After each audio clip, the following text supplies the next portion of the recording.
कहते हैं कि प्यार अगर किसी सही इंसान से हो जाए तो जिंदगी संवार देता है, लेकिन यही प्यार अगर किसी गलत इंसान से हो जाए तो जिंदगी को उजाड़ कर बर्बाद कर कर रख देता है।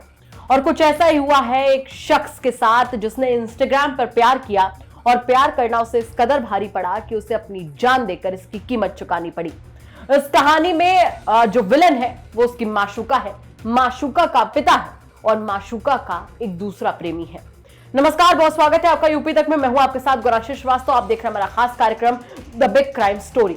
द बिग क्राइम स्टोरी में कहानी आज उत्तर प्रदेश के बस्ती की, जहां पर इंस्टाग्राम पर दोस्ती होती है, प्यार परवान चढ़ता है और उसके बाद में सगाई तक हो जाती है, लेकिन अपने मंगेतर को एक माशूका पर मौत के घाट उतारने के आरोप लगते हैं और कहानी बेहद फिल्मी है, जिसे सुनकर आपके भी होश फाख्ता हो जाएंगे। यूपी के प्रतापगढ़ जिले के रहने वाले ट्रैवल एजेंट की हत्या का पुलिस ने खुलासा कर दिया।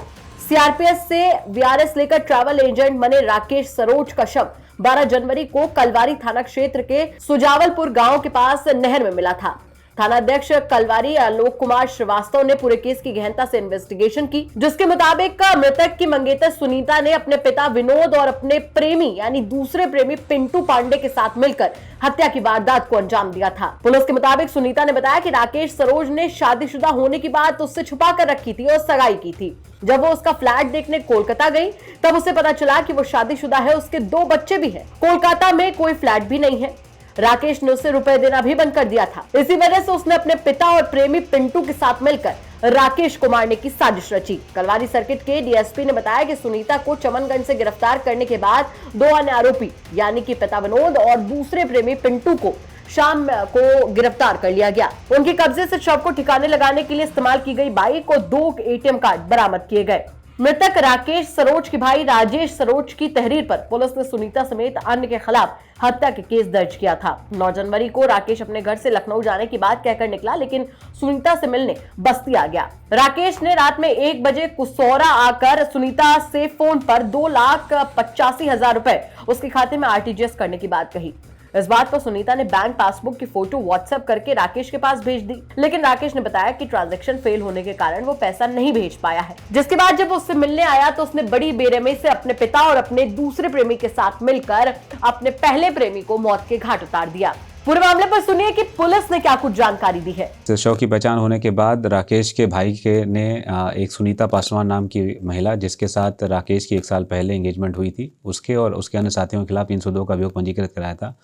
इस संबंध में 16 तारीख को सुनीता पासवान को अपने 2 साथियों उसके पिता विनोद पासवान एवं पिंटू पांडे के साथ में इस हत्या के अपराध में गिरफ्तार कर लिया गया है और घटना का खुलासा कर दिया गया है। जो मृतक राकेश थे ये पूर्व से शादीशुदा थे और इनका अपनी पूर्व पत्नी के साथ में संबंध खराब था और उसके साथ इनकी पूर्व पत्नी अपने 2 बच्चों के साथ में कोलकाता में इनके द्वारा लिए गए फ्लैट में रहती थी।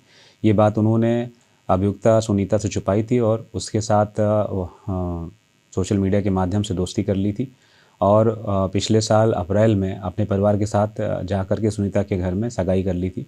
बाद में सुनीता को इनके पूर्व से शादीशुदा होने और 2 बच्चे होने की जानकारी हुई और यही पता चला कि जो इन्होंने बताया था कि वो सप्लाई इंस्पेक्टर हैं, ये बात भी झूठी थी तथा जो कलकत्ता में फ़्लैट होने की बात बताई थी वो फ्लैट भी इनकी बीवी के पास है। इस कारण से सुनीता पासवान ने इनसे पैसे मांगने लगी कि मुझे पैसे दो, जो ये देने में सक्षम नहीं थे।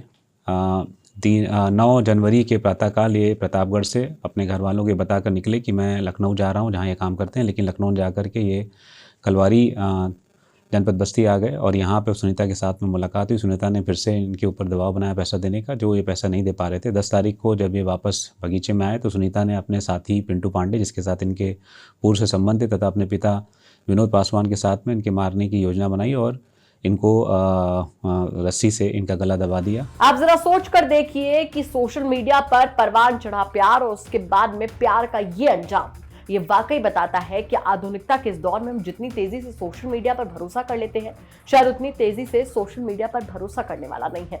किसी भी शख्स के साथ जिंदगी बिताने के फैसले से पहले उसे जांचिए, परखिए और उसके बाद ही फैसला लीजिए। सवाल यहाँ पर यह खड़ा होता है कि क्या सोशल मीडिया के जरिए आजकल जो प्यार की चर्चाएं चल रही हैं वो गलत है या फिर सही।